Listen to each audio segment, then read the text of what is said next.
Hey kids, what's for dinner? Good evening and welcome back to EndGame, your companion to Apple TV's hit series, Severance. I'm your host, Jambone S, and with me is your co-host, Misha R.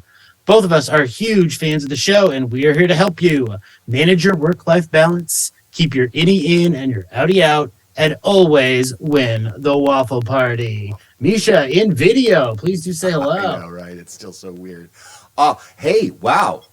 So here we are. Is that what it's like? Like we're just right back here? How long has it been since the last pod? That's crazy. That's crazy. I wonder what my Audi has been doing. Fucker probably went to Mexico or something. Anyway, hey folks, welcome. As you can see, Jambone is down in the basement. I am up in a room that's getting a whole lot of sun today, so I've got like shit coming in the window. Please pardon my squinting for that. But anyway, welcome to Severance 102 here on the new EndGame on YouTube. I'm remembering to look at the camera and say hi to all you guys out there like I can actually fucking see you. All right, but we are learning the ropes. I'm going to say it up front now. Please, if you're watching us right now on our like second video podcast, then you're a friend of the station, or you're like old school EndGame Nation person who's been listening to us since the audio podcast days, those many years ago. Please go ahead, tell a friend, but also click the subscribe button, click the notification bell, give a like to this video. It will help us with the algorithm, apparently. So that's a thing we want to do. Oh, my camera is slipping now. It's going to be pretty soon just my head. All right, so anyway, do that. That's pretty much it. Hang out on Twitter at EndGame Podcast. The YouTube page is where it's all going to be happening.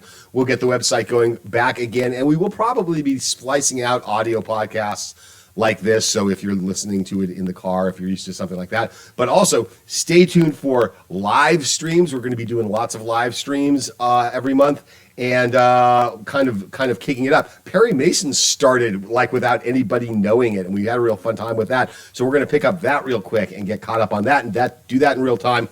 The boy, there's so much stuff going on. I always say that stuff, but I am really interested in what we have to do here today in the data we have to refine about Severance 102. So Jambone, I guess we're going to do beats first and then go into deeper shit, or how are we finally going to do this? And yeah, so long time listeners, we're going to do things a little differently. We used to do kind of a hybrid of the synopsis and the deep dive. We're going to try to, focus more on the deep dive, more on the discussion, but says that since you haven't maybe seen Severance Season 1, Episode 2 in a while, we're going to start just with a quick recap of the things that happened in this episode to give you the context for the discussions we are going to have. So, Season 1, Episode 2, Severance. Here is the quick synopsis of what happened. Helly's Audi struggles through her first day. Dylan explains the incentive system. This is the 50,000 foot version. Helly's struggling through her first day. Period. That's all we talk about. Okay. Dylan explains the incentive system, and Mark tries to explain how they manage the files. Millicek hosts the new employee party for Helly, but Helly doesn't take to it. Getting it worse. Yeah. Irving meets Bert, and Irving gets a wellness check. Meanwhile, on the outside, Mark goes on a date, takes a day off, and meets with his old friend Petey. So, hopefully that gives you a reminder of the episode we're going to talk about. But we are going to now dive in to all the meaty stuff that we want to discuss. So, Misha, I have a list of topics here. You're welcome to add any that you like. Did you get the email I sent back to you on that? I did. Okay. I did. That was why I yeah, we're going to weave. Those are kind of the more meta topics that will weave into these. But I definitely want to talk specifically about Mark's new responsibilities as the boss. We got some... Like on that sheet of paper that he checks out in the morning? Exactly, yeah. I want to talk about those. I want to talk about the files. That's a huge mystery in the show still. We'll talk about the incentives too. Helly's Red Ball Party, hosted by Millicek. We got to talk about what that implies and what that says about, maybe corporate or just having a job anywhere these days. I want to talk about Mark on the outside, his date, his run-in with the activists, and what the activists might represent. We got to talk about the break room. We got to talk about Miss Casey and the wellness check, and we got to talk about Petey, because this episode has a lot going on in it. I thought the first episode, was really, really focused on establishing the setting and the Severance, not gimmick, but the technology, right?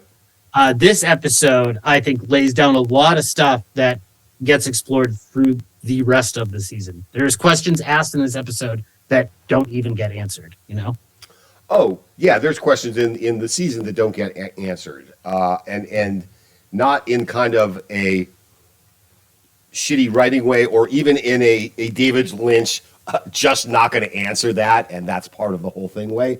But in the sense that, again, going back to what I said on the first pod, really feeling in good hands with the writers and the showrunners of this show, and there will be answers for stuff that there need to be answers for, and everything is going to be really, really coherent.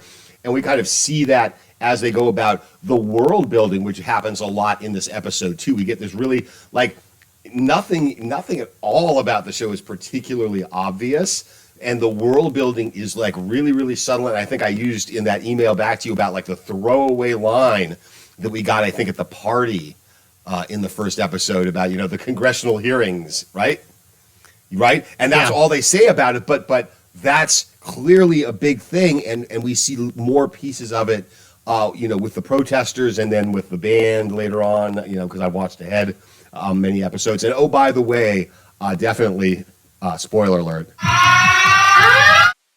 Spoiler alert for this show, this podcast, and all the podcasts in this series. So, so I think a lot of that's going on in this episode too, and a lot of character development on characters that don't stand out now, but again, saying it having watched forward again and everything's fresh in my mind. There's people we need to keep an eye on now so that we see everything, because once you realize, their potential or their impact or their role in the whole thing, you'd have to go back and start looking at stuff. So, we need to be on it from the beginning, I think. Yeah. I just want to clarify what you said. This is, a podcast for someone that's watched the whole season. Oh, God, yes. We might reference future episodes. And the reason that's so interesting is this is a really good second watch show. It's like watching Fight Club again, and you catch all the hits. Mm-hmm. Oh, wait, I don't want to spoil Fight Club. Or The Sixth Sense, and no one knows the end of that. What about The Sixth Sense? Bruce Willis is actually the child. Yeah, okay. He is the child, yeah. No, but this is a really great rewatch. I'm catching so many things. And I'm seeing how well it's crafted, how well it's all thought out. So I'm really enjoying this rewatch, and we are going to talk about some things. We're going to talk about, we know who Miss Casey is. And so you listen to this podcast, you haven't seen the whole season, you need to tune out now and go finish the season and then come back. Right, because now we already told you that she clearly is somebody other than, what she is. So we've kind of blown it already, Yeah. Well, all right. All right, she's Irving's mom. Yes, Irving's mom. Okay. Yes. And Bruce Willis is the kid. Bruce Willis is the kid. Irving's mom. All right, so let's get into these topics. I do want to start with Mark's new responsibilities, because I looked at the list closely, and it is really he's just gotten promoted to, he thinks he has an important job now. He's the department head. But if we see his list of new tasks, and they're pretty menial. He's got to, clean up the place. He's got to make the coffee. He's got to restock the jar of tokens. He's got to acknowledge the Keir Egan portrait, verbally or silently. That's the most interesting. Well, yeah. Go ahead. Yeah. And so all these things that he's got to do are pretty pointless. And I think this episode really infuriated me in a good way. Like, I was having fun watching it, but it poked at things that have been irritating me for 10 years and I'd forgotten about. Well, have you had to change the tokens? So specifically, Metaphysically speaking, even. Yes.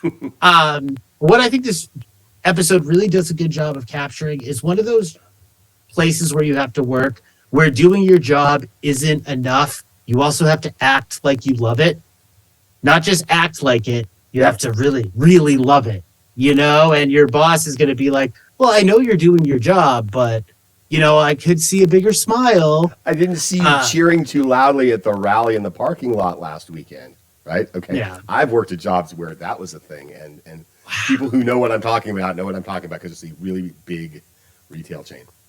Yep. Interesting. So last week we were comparing the show we talked about how it has similarities with The Office. One of our favorite listeners, Ursula/Little Bear, has commented that the show is Office Space on mushrooms. That is her take. That is her quote. I don't want to steal credit. Oh my! I knew we liked her for a reason. Yeah. Okay. Yes. That right there. Yes.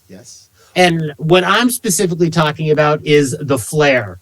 Jennifer Aniston in Office Space, you know how it's not just being a waitress. She has to have not just the minimum amount of flair, has to have the extra flair. And I feel like this episode is really, really poking at jobs like that. And I don't know. It's been years since I've been at a job like that, but it's still like I'm still mad about it because this episode had me fucking furious. Okay. Let me unpack it the way I kind of see it, and first make the clarification that the flair was something that the employee were supposed to bring themselves to enhance their own appearance at doing their job. Okay, the shit I think you're talking about in Severance, like the finger puzzles and the sketches and stuff like that, right? That is a reward for having done your job. So there's a little bit of a difference, but it points to like all these things, like changing the tokens and everything being like really simple and mundane and repetitive.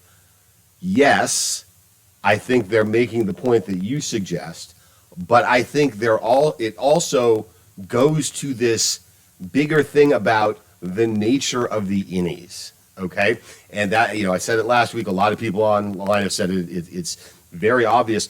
The innies, even though they they know shit, they know a lot of shit. It's very selective what they don't know. I mean, they're fully functional. They can joke, they can do this and stuff, but there's a very childlike quality about them.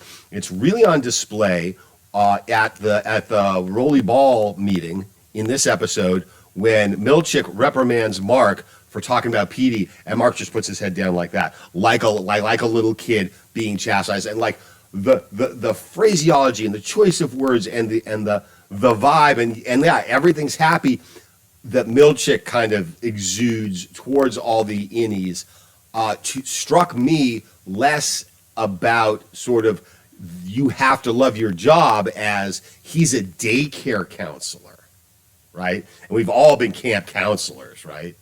I would imagine you have. I have been, yes. Been for fucking years. So with especially with the littler kids, like once I started, getting the older kids and hanging out and shit, that was fine. But with the littler kids, it had okay, yeah. And so Milchick has that kind of quality to him as well, I think. And really, there's a whole bunch of points, in every episode as to how they kind of make it look like the innies are children. And they're being dealt with as children and kept it simple, and you get a title, but you get like a little responsibility, even to the point where he's cleaning this enormous, think about the size of the macro data refinement office, not the little space that they occupy, but the floor space. And he's got to clean the whole goddamn thing with a little kid, almost toy, push, vacuum, dust thing that's not even electric. It's just like a little beater brush in the thing. I mean, that killed me in the way they did that as a montage. So anyway, that's how I kind of looked at it. I'm not saying that you're wrong. I'm saying that and.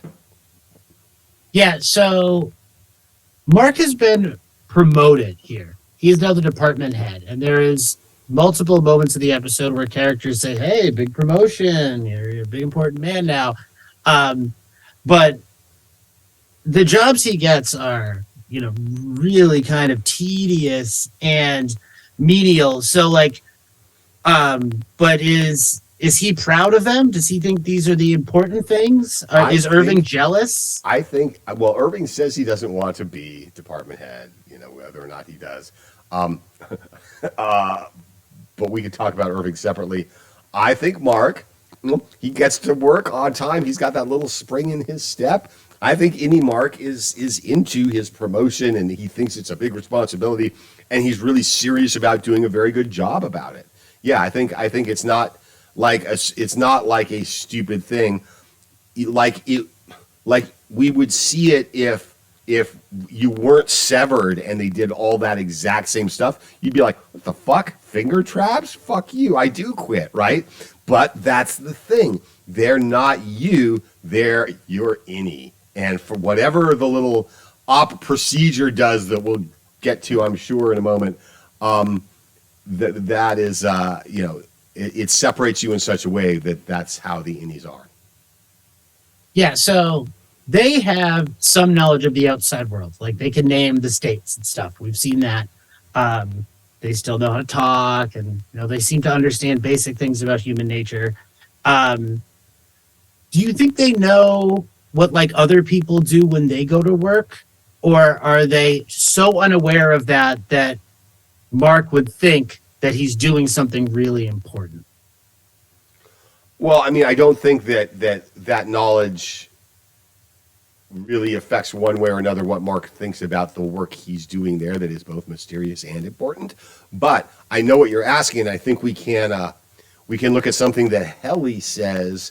Like, I went home last night, but I don't know if I went home to a house or an apartment or a family. So she knows all those things. She knows those are the things that people go home to after a job. You know what I'm saying? So there's a large degree. I mean, it's a very very surgical, if you will, kind of demarcation between what is A and B when you're severed, apparently.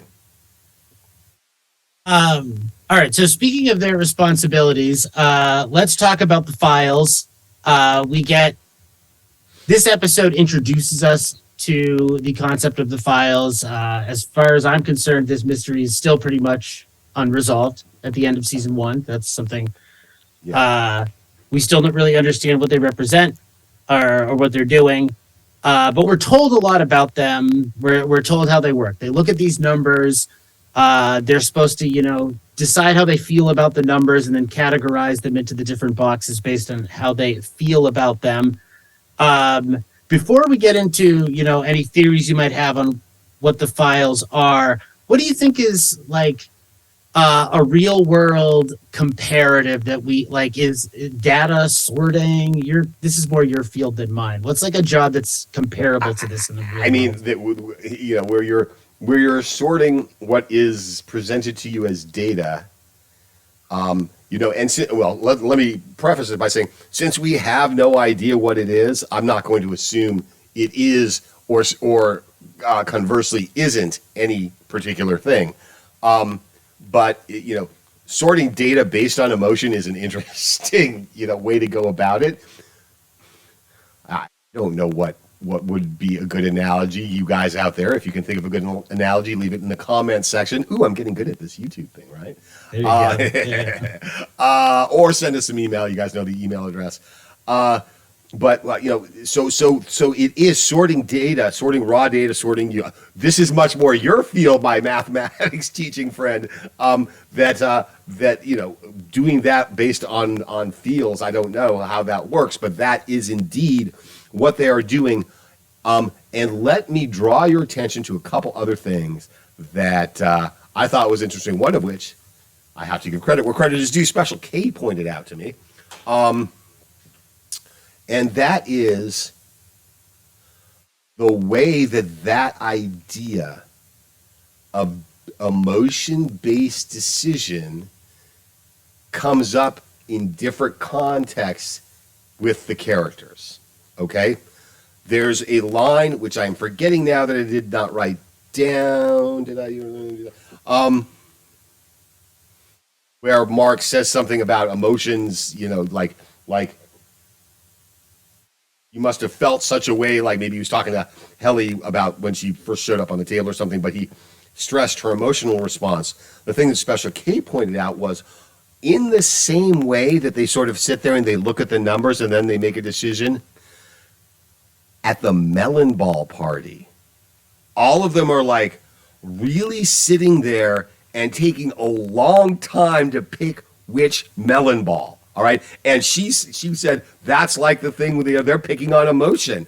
And I watched it a couple times. I'm like, okay, that definitely works. So, maybe I'm seeing it where it's not, but it's a big thing for the numbers. So I think they're echoing it in these other little pieces. So keep your eye out for that. Okay. Yeah, I really like that. Thank you, Special K, as always.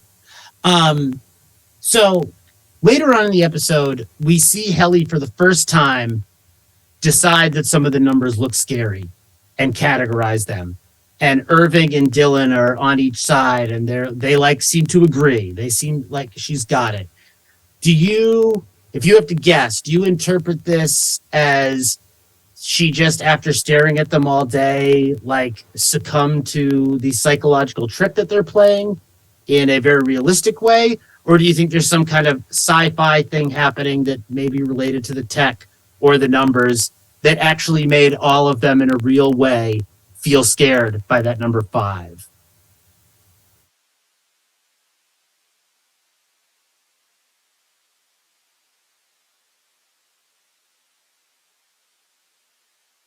Well, I'm not sure that I would agree with the idea that it's a psychological trick, in the sense that that macro data refinement is not really a thing in Lumen. It's just sort of like, for lack of a better term, like a playpen to put the severed people in to like experiment with them. But this is the only thing that they're experimenting with. I mean, I'm having a hard time seeing how that works. I think it works better if it's just some sort of really another weird thing. Like, half of my notes in every episode are these little things, these little world building things, like the weird keyboard and the weird this. And we can talk about PE, province of Egan, or wherever this thing is supposed to be taking place, and the weird kind of out of timeness of all of that. But I think, this emotional response to the numbers is the thing. I don't think it's, maybe it's manufactured like upstairs where it's encoded, like Mark says, to elicit the response and to prompt these people into making the decision as to which box to put it in. But I think their response is genuine. Does that make sense? Okay. Yeah, okay. So their response is genuine. Yeah. Because the counterexample would be you put a bunch of people in a room and you say you have a task. You need to find the 5 numbers on this board that are most important. And you just leave the people there. And eventually someone's going to want to be the person that's right, and then someone's going to want to be the follower.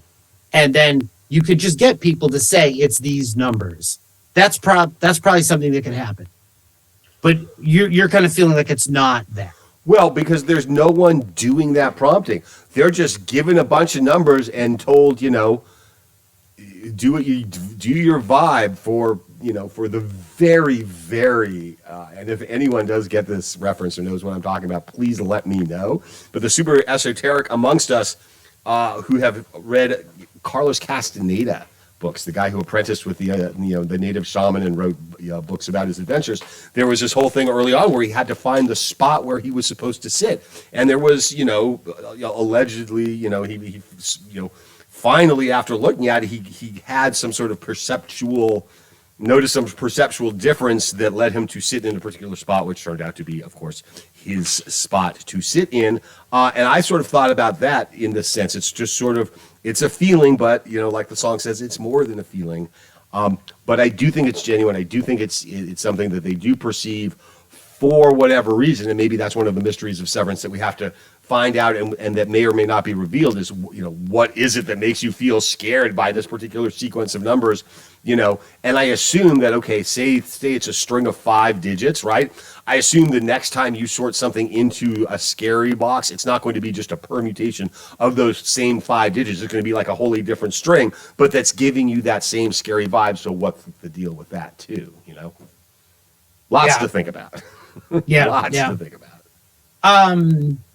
Another interesting thing that I noticed on this rewatch is that most of the time they don't finish the files. I didn't remember that on my first watch through. I picked up on it this time. So, a waffle party I think only happens when they finish a file, but they are usually just going through files that they just don't finish. They fail, they expire, and they move on to a new one. So these are, I think, important things to keep our eyes on. I don't think we know what to make out of them yet. Mysterious and important. Yeah. So we Dylan tells us about the incentives, and Dylan's all psyched about them. He feels like he's the best guy in the office. He's got the most finger traps and all this. I think what the incentives are about is pretty obvious thematically, and it's interesting the way it reduces them to kind of children. Or that's really what they are, and they're just meeting them where they're at, because of the severance thing. That's another question, is which came first in that thing. I got the sense, because he seems really proud of it, so I think it's a thing, And remember, I've watched each episode so many times at this point, and going through it again for the rewatch. At some point, Irving makes the comment regarding the incentives. Oh, they just used to, when we did finish the file, they just used to refresh the creamer, and we were grateful for it. It reminded me of the old Python sketch.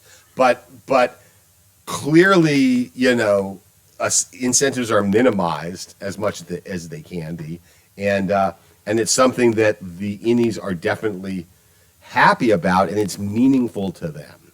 As silly as it may seem to us, and that's the point. He's proud. Dylan's proud of the fact that he's got all those finger traps in that cup. Now, the other interesting thing, and it took me like several watchings for it to really catch as to why it might be interesting, is, as Haley points out, Mark's glass head thing. Yeah, I want to talk about this. Go ahead. Okay. Okay. Well, she inquires about it, and Dylan says, and you got to, the way he says it, I'll do my best. He's like, oh, they just gave it to him, right?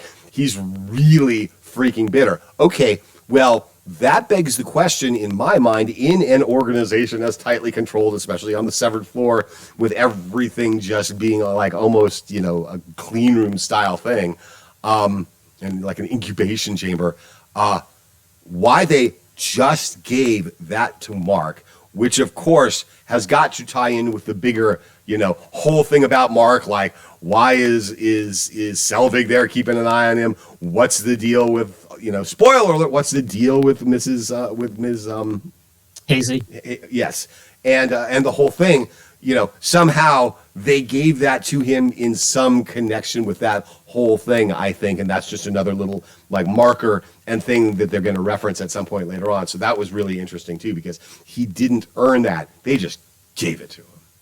Yeah. So I caught that moment too, and like you, I took it as a sign that he's special or he's different, and we know because Selvig is performing some experiment with him and Miss Casey, who is his dead wife. So spoiler that's what alert. Hey, we spoiled. We alerted plenty. Do you have any idea why it says Allentown on it? Why? What does? Mark's little crystal says Mark dash Allentown. I think that's where he came from, and that makes me assume that that's the general area in which they are. Okay, so it's like hometown. I guess that's what I always took it to be. That's his hometown. That's where he's from. So just like the watch in episode 1, I feel like the camera is paying a lot of attention to the crystal head in a way that's telling me I'm supposed to pay attention to I think it. so. Yeah. I mean, there were lines of dialogue pointing you to it, so I think we can definitely.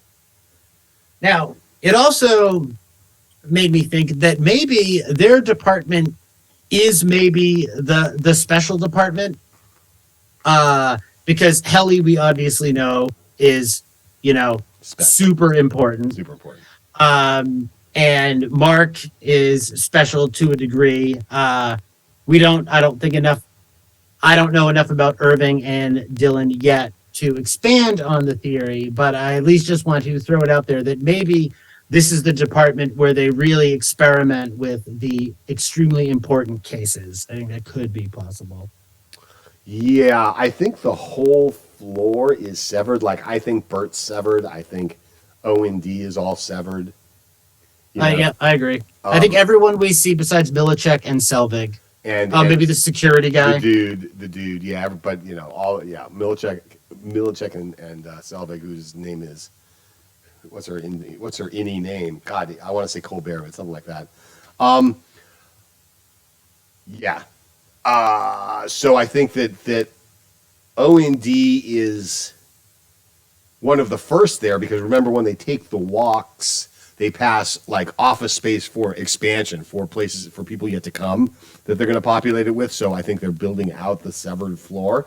So O&D is there first.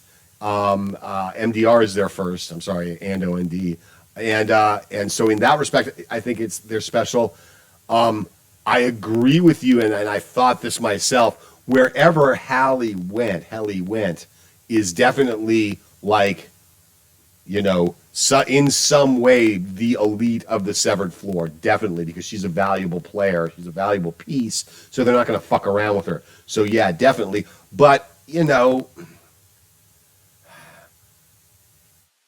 you think that Milcek or some similar type person provides the same level of oversight to, say, O&D as he does to MDR? Is he always over there? I mean, I'm sure everyone gets the party. Don't we see O&D having a party at some point?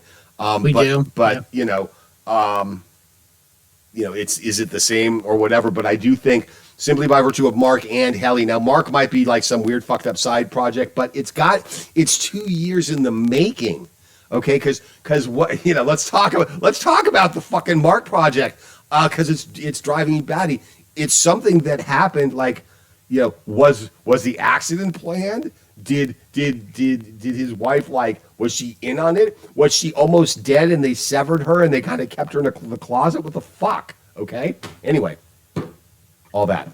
So no. Let's stay with that, because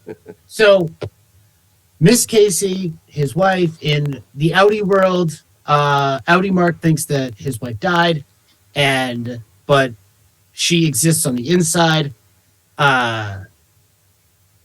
And so she is almost existing in an afterlife, and the show does so many allusions to hell and the afterlife and, heaven and all this. Like, they're knocking you over the head with it. And so I'm starting to latch on to the theory that maybe Kieran Egan's big goal is that severance can lead to eternal life. If you're willing to live on the floor, you can live forever, maybe. I mean, that's not the way the tech is explained now, but there is so many references to the afterlife in the show. Huh. So that's almost like that Black Mirror where you can upload, your consciousness into something. But here it's what? Are you fucking working for Lumen? I'd rather be dead. I'd rather be dead and unconscious than walking around those white fucking halls and being sent to the break room. Right? That is hell. Right? So in some respects, the messaging there is clear.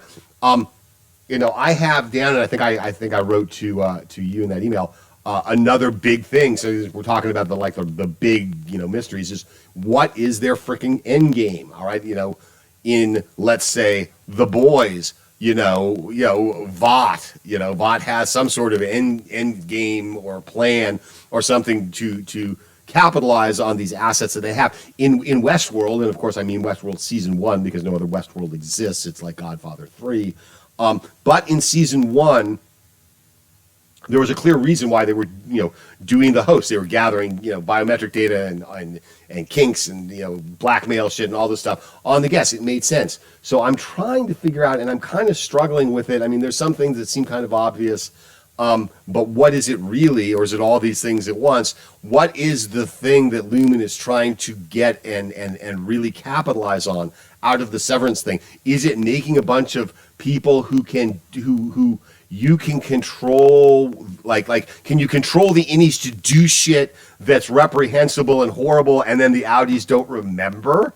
I'm going to go work at the concentration camp, right? Something like fucked up thing like that. Yeah. Is that what it is, or is it just a docile workforce or something like that? But where do they capitalize on? Now we do see another application of the Severance process when Mark's sister meets the other woman at the pregnancy thing at the park later on, and she doesn't remember because it's her third child, and she was like, fuck it, I'm out for 9 months, let her be pregnant and have the kid and go through childbirth again.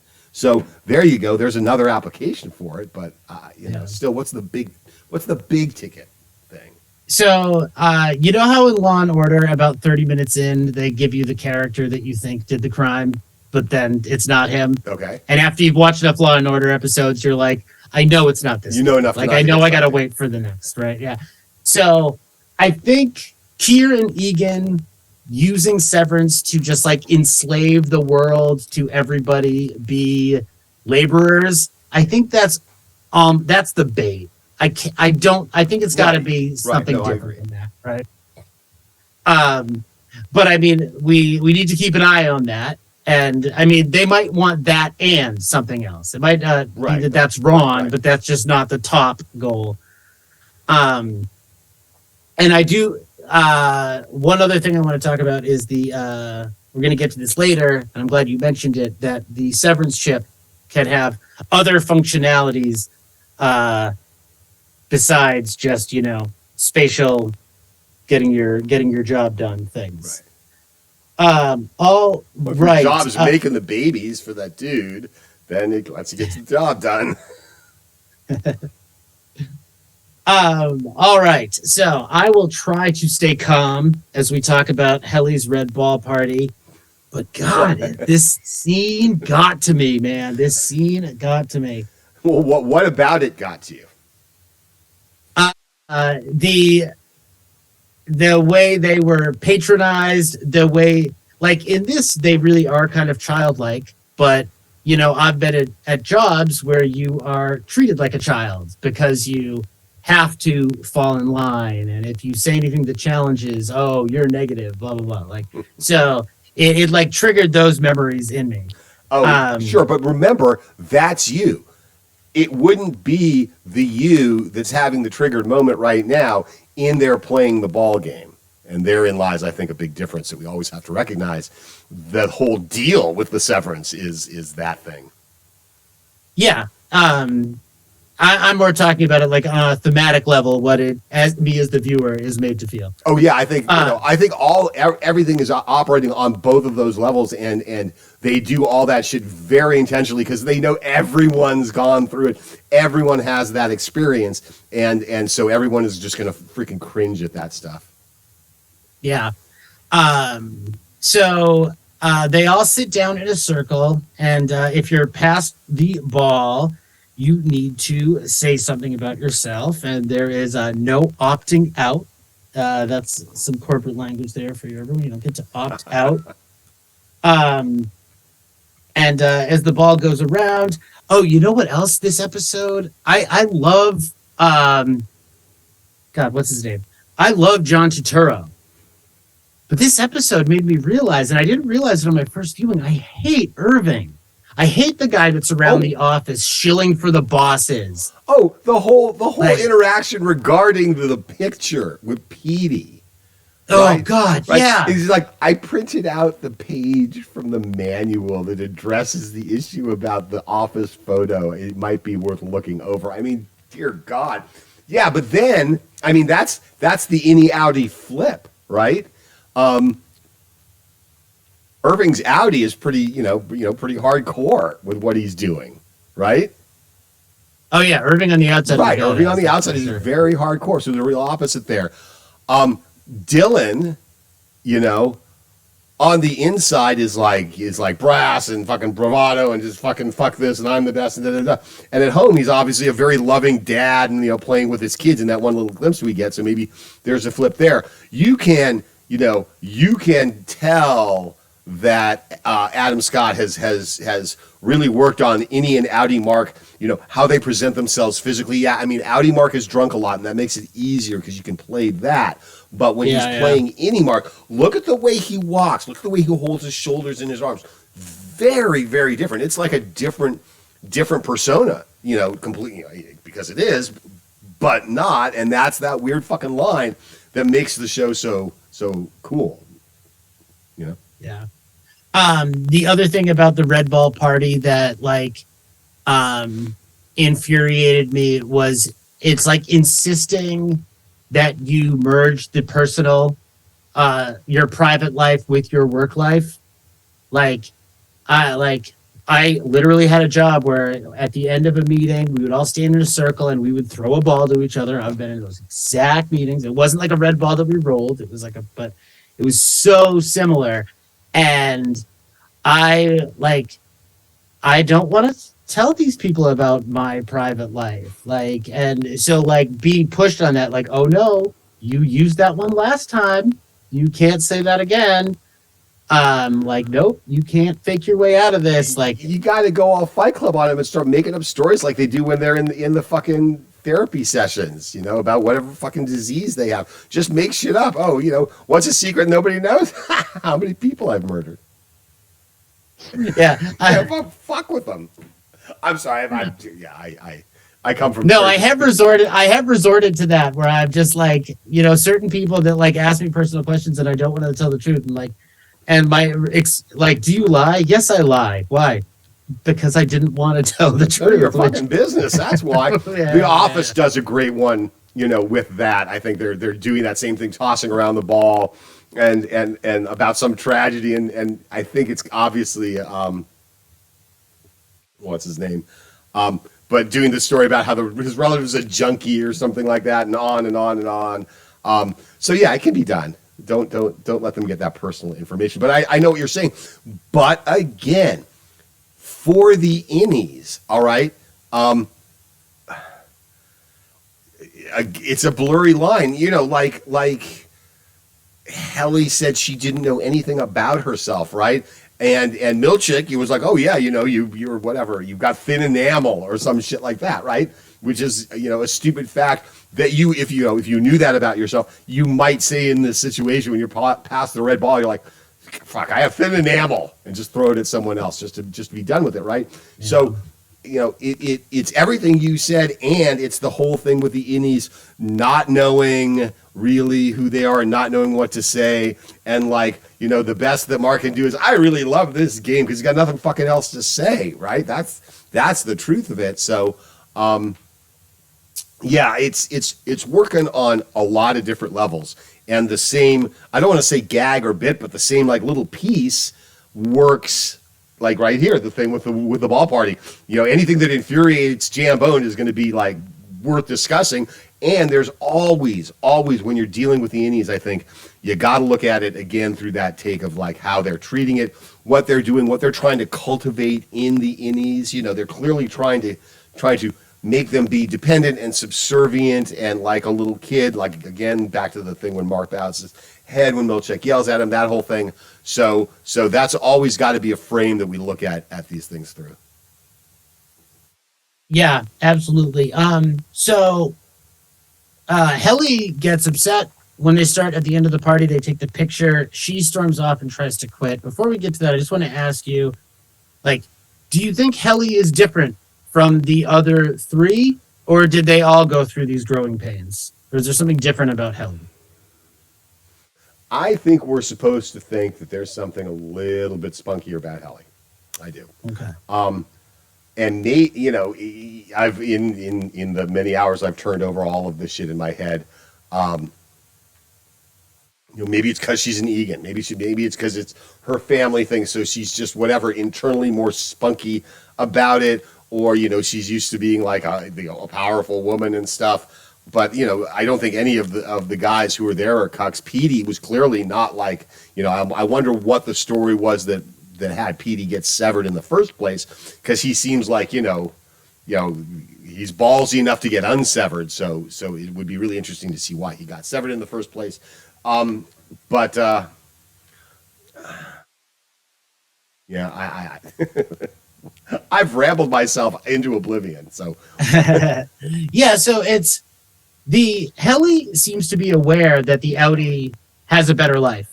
That she gets to relax, she gets to go to an apartment or a house, she doesn't know what, but Helly's aware of that. Well, I think they all are, but because listen to the way that Mark will rationalize it stuff. It's like Mark is definitely resigned to it, broken, if you will, or compliant or whatever. But I don't think, for example, any of the three guys ran out the door at the stairwell 3 or 4 times like Helly did. All right. Even Milchick on the radio after he sends her back in. And that was a really interesting way they did it. We saw it from the Audi Helly's perspective of her going and running back in, and it really made the whole thing make sense, and be really, I thought that was really, really cool visual storytelling and writing and everything. But Milchick says when he picks up the phone, he's going, it's going fair, right? So that's different than average. So I don't think, Mark or Irving or Dylan ran out the door 3 or 4 times. So yes, Helly is different and spunkier and is, something's up because she's willing to fucking kill herself to make her point. So she might be a little cray too, but that's a different issue. So that's a segue to the next thing I want to talk about. So she asks, like, can you resign? And they're like, well, you can petition for one, but it probably won't happen. Right. And then they get to this point that I think is really dark, and it's explored later in the season when Bert is retired, when Bert's innie is retired, that if you do stop working as an innie, you're essentially killing yourself. Right. And I think the show, they don't dive into it, but I'm going to. I think in a subtle way, they're asking if, like, you just kind of hate your day-to-day, is killing yourself a better choice? Like that's kind of what they're saying, right? Well, because you can hate your day-to-day, but you still get the experience of leaving the day-to-day, going home, having a weekend, going to sleep, taking a bong hit, all of those good things in life, right? The innies don't get any of that, and they get mellon parties, they get waffle parties, exactly, and that's just as good as all those other things, right, kids? Yeah, right. Yeah, but hating your day to day as an innie outie, like as a whole person who gets both ends of the stick, as it were, is different than just being an innie. Now, just being an outie, we never talk about just being an outie because clearly they've got it made. They're just, fucking waking up and going to bed and having fun. But the innies are the ones upon whom it is put. And then, so how autonomous, are the outies their own legal person? Do they get a right to quit without what the innie, is the innie its own legal person? Do they get to quit without what the outie says? Where is the line? And that's, I think, the debate that, like, the protesters and going on in Congress and shit. There's a lot of stuff in season 2. I freaking can't wait for season 2. Anyway. Yeah, all right, actually, Ken, I'm going to use your segue. Let's jump into that. So let's go to the outside. So Mark's outie is on a date. He is drinking a lot.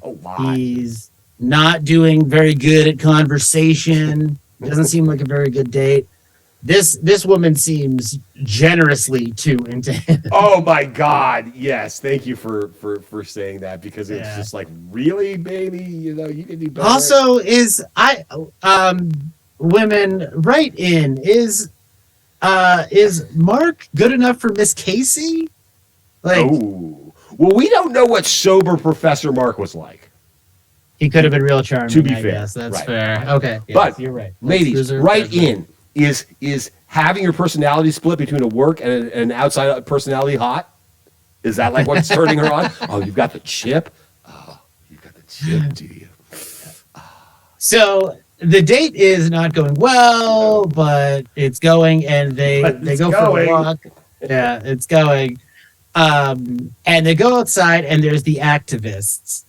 And so the activists are out there. This is a thing in Congress. So I think we are to assume that Lumen exists in most of the states, many large cities. Well, that's the thing. I mean, if it's being discussed at this level, right? Oh, I mean, I mean, they make it clear it's a big, multinational pharmaceutical. It started as a patent medicine thing, apparently, and does a bunch of other stuff too now, medical tech, whatever, brain pellets and the whole freaking thing. So it's big. It's everywhere.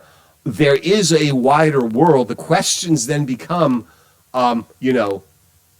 what's up with this little bubble of the company town where everybody lives? Because even his date, whose name I'm forgetting, the doula. Anyway, she makes the point. It's like, oh yeah, like half the people here work for Lumen in the town, and its interaction with the wider world, because we've seen and will see references on things that are official, like license plates and I think letters and stuff, that reference like it's the state in which this is happening is abbreviated PE.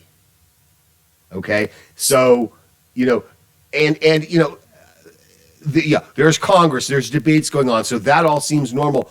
The whole thing with the weird keyboard and the weird vibe and the 70s kind of IBM office vibe of the building and the whole thing, that's all weird. The vibe of the town is all weird. And then there's this kind of district or jurisdiction, or maybe it's a state, and maybe it's an alternate universe where there's a state called, province of Egan or something like that. We don't know, but there is weird shit going on that continuum too. Like, where are they? How are they? At the very end, when they go out into like the party, I can't say the party at Rickon's house and Rickon and the sister house. The book reading party you're talking about? No, the finale. No, the dinnerless dinner. Okay, from last episode. Yeah. Okay, that wasn't really much of a normal party. But when they go out and they get to the big event at the end, and it's like a big media thing and stuff, that seems pretty normal. They got big video screens and stuff. The tech seems normal, and the dressing and everyone's kind of doing normal stuff. So maybe the wider world is normal, and just this weird little Lumen bubble where they continue all this weird shit, like we'll see next week in the perpetuity wing and things like that. So. Yeah, because Helly is, royalty, Lumen royalty, and she's working at this location. They have not the party you're talking about, not the Rickon party, but the Lumen party. Big Lumen party happens at this location. So I think we're led to believe that this is, Lumen headquarters. Oh, definitely. But if it's being discussed on a national level, they probably have spots in many states. Yeah, they're probably in all sorts of countries and shit. Yeah. Okay, so did you pick up on Mark's argument with the activist mirroring a lot of the debates we're having over like trans issues? I'm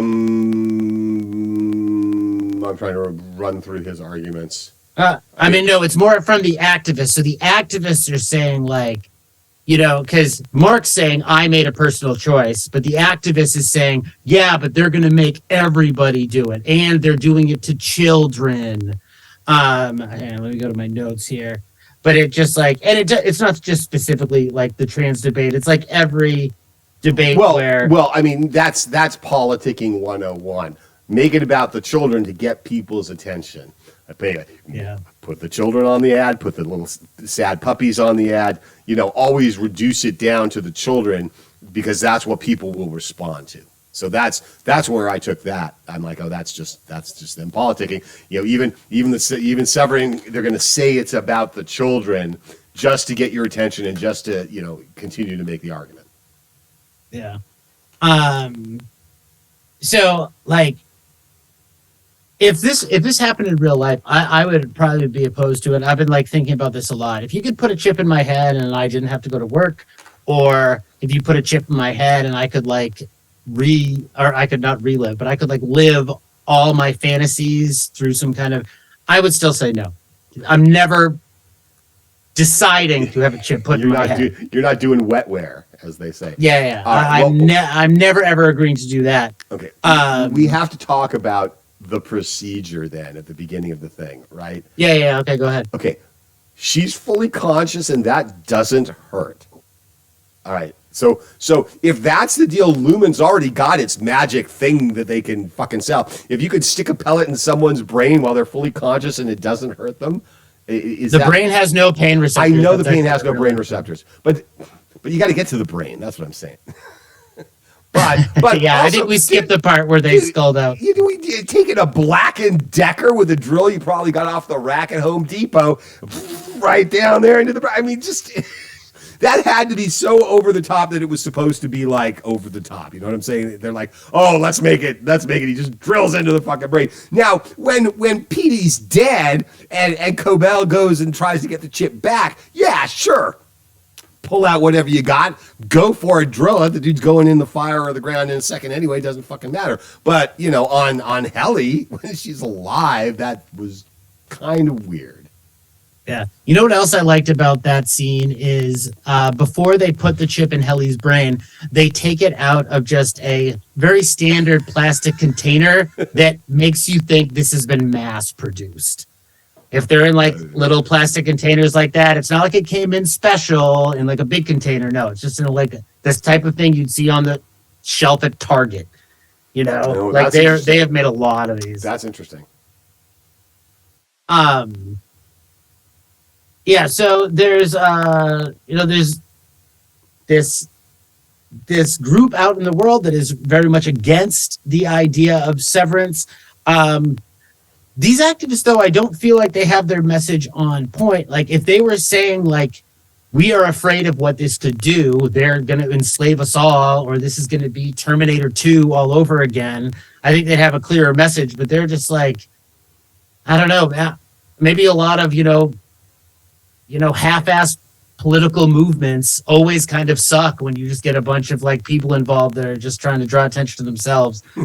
Go figure. Yeah. So anything else you want to say about Mark's date or the activists? Well, yeah, the activists are also contributing to the building of the world wherein there is this bigger debate about severance. And, that's why Milchick says to Helly, that it's, when we found out you were coming here, it was like a miracle, because it's great publicity and all of this other stuff. If her Innie doesn't wind up killing herself first. But I think, yeah, that's about the date. And like you said, maybe it shows how shallow the dating pool is in that company town of Lumon, that she's like that into this drunk, coming off a 2-year bender after his wife dies. And oh boy, it's going to be fun when he starts to talk about her. So, well, it's been a long time since either of us have been out in that world. It might be that could just be the reality. We don't know. Okay. Well, she should be swiping whichever direction one swipes in those situations much more frequently. All right.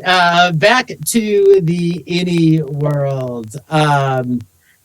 Helly tries to quit and runs to the elevator with a note and is about to get in trouble with the security guy. But Mark comes to the rescue. Before we go on, are you shipping Helly and Mark? Oh, I mean, it almost becomes explicit by the end of the season. Okay. So yes. All right. So I'm also shipping Selvig and Mark though, so I'm covering my bets. Wow. Okay. Well, dude, tell me she's not talking.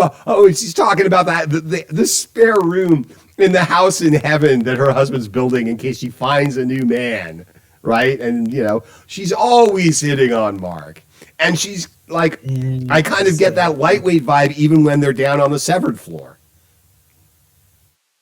See, the reason I didn't read that is because I'm so tunnel focused on, bosses that want to control your life. And so just her being there and like showing up to his house with the cookies, that was another one of the scenes that pissed me off. It's like when my boss would call me after work, I'm fucking after work. I'm getting high. Leave me alone. God damn it. But again, that's your boss. Mark doesn't. He thinks it's his crazy neighbor, right? That's the whole thing. Right? And that's what she's playing on. She's like, oh, I'm going to bang Audi Mark. And then I'm going to go in and look at Innie Mark and laugh or some fucking thing. Make him my little cuck bitch while I'm banging his Audi. I don't know. Okay, I did think it was a little unrealistic because Mark does seem like the kind of person, like when his sister wants him to come over, he's like, yeah, I'm going to go over because it's my sister and I like my sister. But he does seem like exhausted by social interaction. And when Miss Selvig comes over with the cookies, he doesn't seem annoyed at all, which I didn't like. That rank falls to me. Yeah, because like, I don't know, I kind of identify with Mark a little bit. I would be like, yeah, come in. They didn't like show any sign that he was annoyed by it. Maybe they show signs that he's annoyed by the little garbage recycling game that she's playing with him. But, yeah. Have you ever had a boss move in next door to you to keep tabs on you? No, I would have talked about that. Okay, so it's never gotten that bad. Okay, so like I was saying, Mark takes the fall for Helly and agrees to go to the break room in her place. We see him go to the break room. Later on in the episode, we hear what goes on in the break room. Hold on. So, okay, first of all, the break room is, I think, one of the greatest creations of the show. I think it's just fucking hilarious. Oh, yeah, we got a lot to say. Go ahead. Here's the interesting thing. Everybody else that we see who goes into the break room is dealt with by Milchick. It's Cobell that's waiting for Mark. Because he's special and he's her little pet project. Cool. So, what do you think goes on in the break room? Well, I know what goes on in the break room. Okay, so tell me what you know, and then what we know is it's it's sort of like they break you. That's the gag. Get it? You're broken in the break room, and they have that thing. I mean, I assume there are other things that go on in the break room, but the one that we see is this, forced recitation of this little sort of mantra kind of thing, for lack of a better word. I almost had it memorized, but it's the, all I can be is sorry, and that's all I am, and this whole contrition thing, and you say it, and then Milchick says you didn't mean it, say it again, and you do that. And what did she say, like 1,700 times? Helly did it the first time she actually goes in, or something like that. So yeah, there you go. That's apparently what it is. Because you don't know, now it does look like they have you put your hands in things, so they are getting some sort of, biometric feedback to know, and maybe there is some set of conditions that show like real contrition that they're monitoring, but you don't know that, so you're just being told, you can think you're being as sorry as as genuine and as real as you can be, but that might not be enough. If either they're just going to keep you going just to fuck with you and make you keep going and break you even more, or if there is in fact some sort of feedback, or they're looking at your pulse or your sweat or something, or a combination thereof, and they're like, oh no, you're not really sorry yet, do keep going. So do you think when they let you go, you're actually sorry, or you've been so badly punished that you're going to avoid it? Like, because there's a difference, right?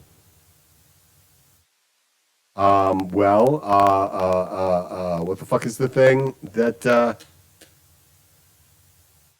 will not tell lies in class? What is it that Harry has to write that Umbridge has right on his thing? It's sort of like that. That's what you know what I'm saying. Yeah. So I want to throw out just an idea, because of that long, skinny hallway. I have a theory that it might exist in a different technological space, because the implant in your brain affects you differently depending on where you are. If you're above ground, you're your outie. If you're below ground, you're your innie. And we've also been hinted at that there are some other spaces where things might be different. Well, are they That different from that binary of on or off kind of any outie thing? Because I think there's a third. I think there is okay, third and fourth and fifth options, and that's what I'm throwing out there. That the reason there's that long, skinny hallway is because the geography of the building there's like some kind of Faraday cage or something around the break room that makes your chip behave differently, and it can like really torture you mentally when you're in that space. okay, that would be. It's not a fully formed theory, but that would be awesome. I kind of took it as it's fucking Lumen. They got all the space in the world. They're fucking with you, and they're fucking. it's just with to fuck with you while you walk down the long because hallway. think of the other long hallway, which is the one I think that Irving is actually painting. When we find out that Irving is an artist and he paints quite a lot, That's the same long hallway, isn't it? I think it's different. It's the one that Miss Casey walks down. It's the one with the red light. It's much darker. I think I took it to be a different hallway. I think Special K thought it was a different hallway too. At first, Okay, yeah, because you know what I'm saying. yeah, but also Miss Casey's long hallway, I think, is more evidence that there's at least a third area. What, in the chip or in just in the building? I mean, they can have all the long hallways they want. They're underground. No, I'm just saying that the chip isn't binary. There are other areas you can go that affect how the chip works. Okay. I still don't know about that. I'm not ready to make that call. I know that they can turn it off when you're at home, or turn it on or off which is when you're at home, which is what they do to Dylan and what Dylan does ultimately. There's that, but I haven't seen a lot of evidence that it does something else. I think the torture is that, again, for the sort of like stripped down, simplified mind of an innie, that sort of repetition and not being believed that you're sorry and these are your authority figures and you want them to believe you kind of thing. I think that is the mind fuck. And once you've been there once, then the long walk down the hall becomes a mind fuck of its own because you know what's coming, right? Yeah. It's a fuck the first time because you don't or you've heard, and it's a fuck the next time because you've been there once and you don't want that, but you got to make that long walk down the hall. That's a classic mind fuck. Yeah. So one thing that just personally for me, and I've worked at union jobs, the break room is the one place you're safe from the bosses. Right. They're like not allowed in there Right. at certain union jobs. They like can't even go into the break room. Mm-hmm. So the fact that the break room is where they can really, really get at you it works and it doesn't at the same time for me. The other thing is that, and like, probably because I've never really fucked up bad enough that I had to like apologize and say, yeah, I know I fucked up. I won't do it again. I've never been like really put in that spot at a job because, I avoid it just not because I want to do my job well, just because I don't ever want to have to apologize. Right. There's a big difference too between those right. 2 points. And I want to be completely honest here, but like the worst thing that I could have to do at my job is sit there across from my boss and be like, yeah, I was wrong. I did this. It was bad, and I won't do it again. So I mean, this is what the show does so well. The reason I've been like talking about all these moments that like make me angry and make me furious is because this show is the best sci-fi in the world takes something that's real in normal life and comes up with a sci-fi device to make it even more palpable. And I just think the show is doing that brilliantly, just based on, all the rants that I've had to go on this episode, Fair enough, man. I won't disagree. Won't disagree at all. All right, we're gonna get to talk more about the break room.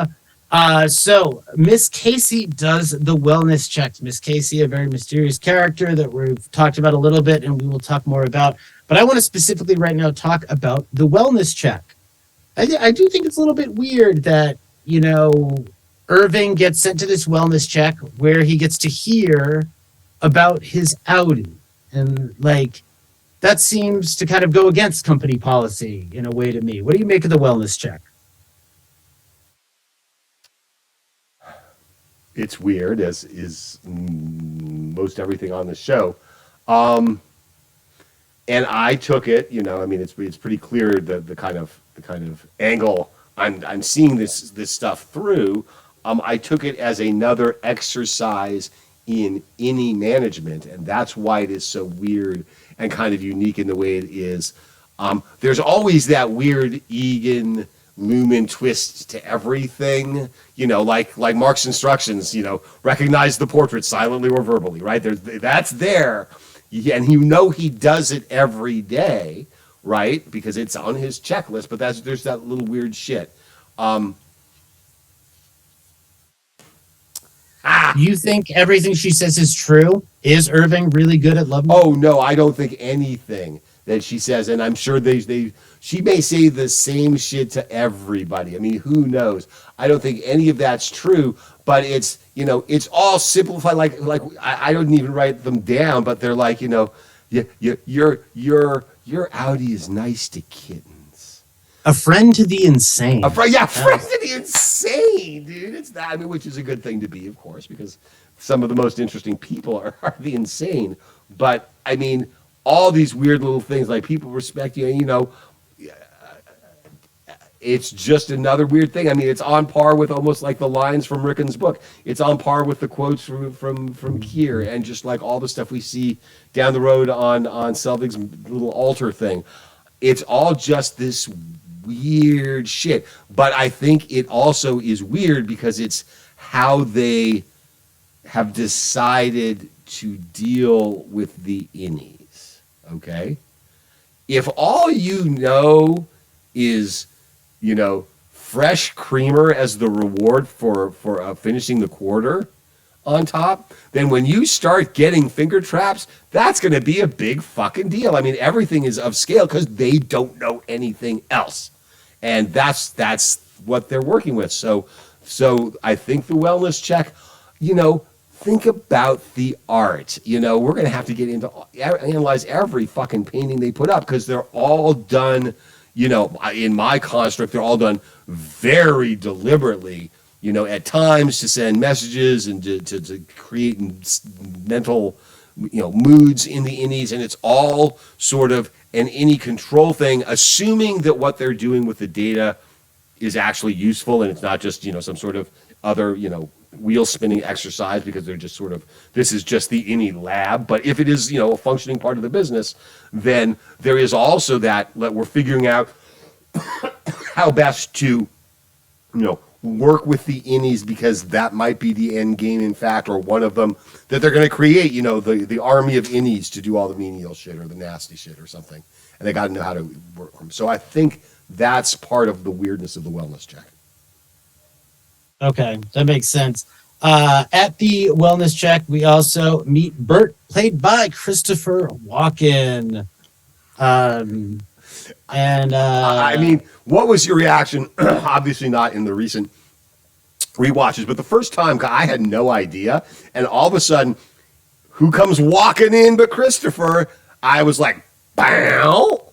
I thought that was so awesome, and you know his character is great, and it's classic walking in like the not, you know, wait, stay, have a Zanny kind of way. Yeah, I mean, I love the level of talent that a show like this is able to pull. I mean, John Turturro, as much as I hate the character, he's, you know, awesome. Helly, there's a reason you hate the character, and it's because he's so good at what he does. Yeah. And you know, Helly, who I don't think I've ever seen Helly, the actress, in anything, or Dylan, but they're both like doing a great job. Like the actor who plays Mark in the few things he's in, he's always awesome. Like this show pulls real talent. And Patricia Arquette, you know, lots of, you know, unknowns that seem great right from the start, and people that we've seen many times. But yeah, the Christopher Walken, John Turturro relationship, I'm excited, you know, to talk about it more as they go through. He's in curation or something. He just curates the paintings. He keeps track of all of them. We'll probably talk more about him later. I mean, that's interesting. He seems to be doing at least some touch up at one point on something. And then there's sort of the big reveal of O&D a few episodes down the road where they like go through the door and you see that it's not just the two people that Bert said it was. There's like 6 people in O&D, Right. and they're in a room that's filled with what looks to be like 3D printers. So they're actually creating like objects and doing things like that. So there is this big creation thing as well.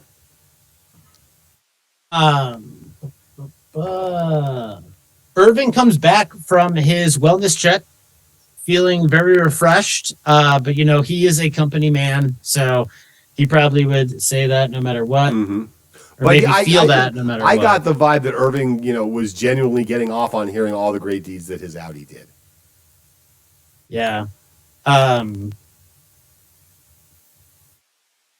have a lot of thoughts about Miss Casey, but that's for another episode. Okay. Might be for another podcast. Oh. No, just kidding.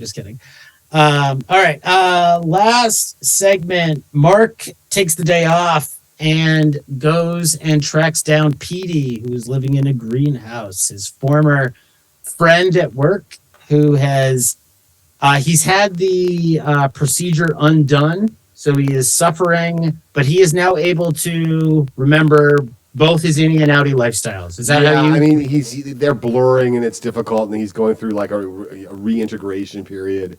But that is basically the wall is down. Yeah.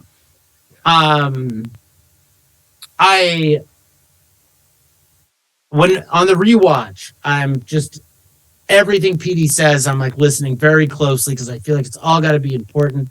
That card he read, I paused it. The card he wrote, I paused it and read the whole thing. Mm-hmm. Because he is, spoiler alert, he is removed from the action fairly early on in the season and not really discussed again. But there's 2 ways. He could be really, really important to the overall plot. Like the reason he left could be super important to the whole thing, or it could just be a device in the early season to let you know that there's something creepy going on at the place. Do you lean either way? Well, I think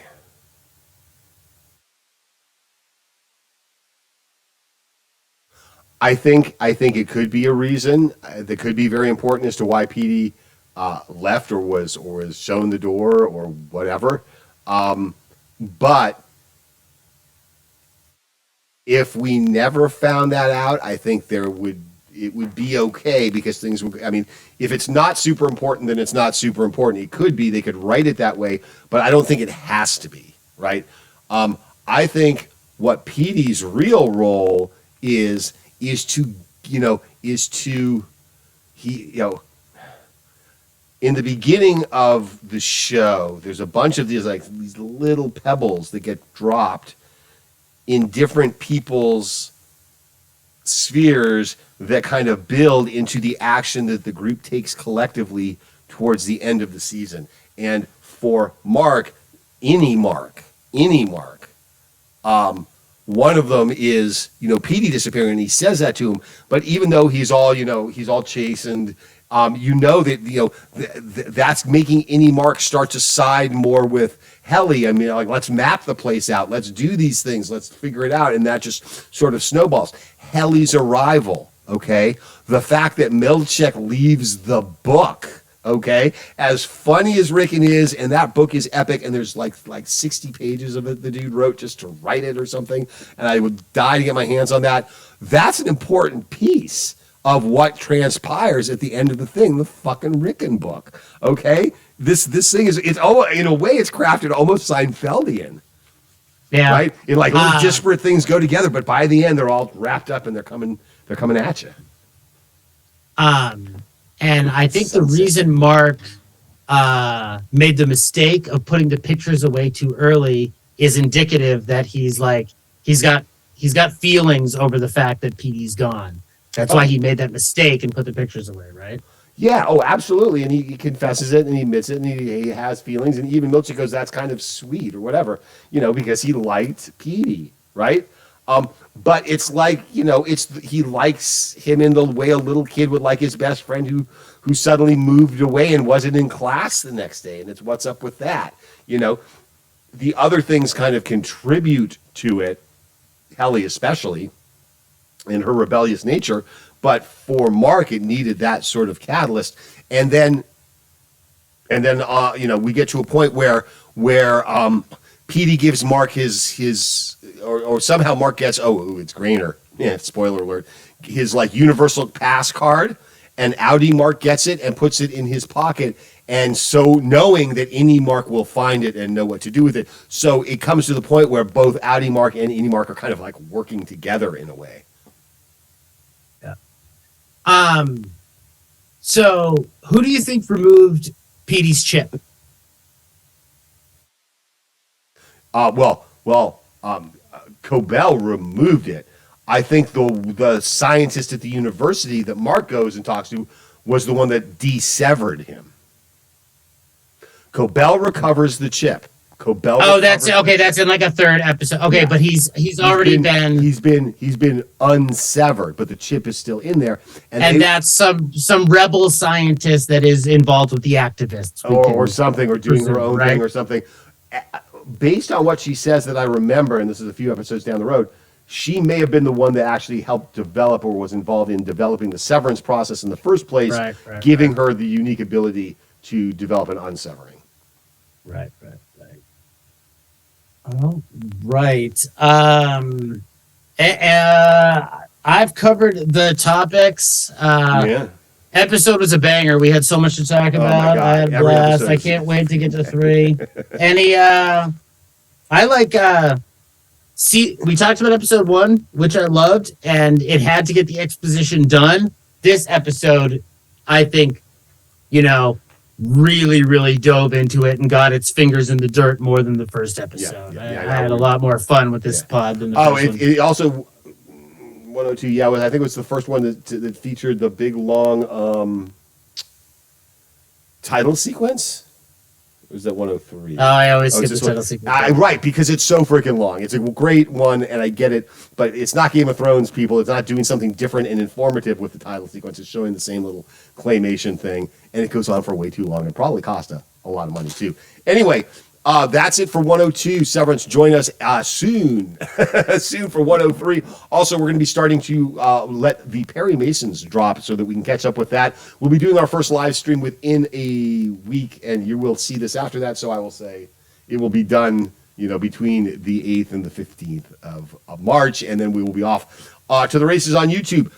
Subscribe, like, share, tell people, please help us grow this channel. We are really obviously very serious about it. We made the jump to hyperspace from our little audio only podcast to this great platform. We'll see how many notices we start getting when we start doing stuff. But until that time, folks, we will talk to you next week. We can't do outro music because they will ding us for that. So we are just going to say thank you. Good night. Good night.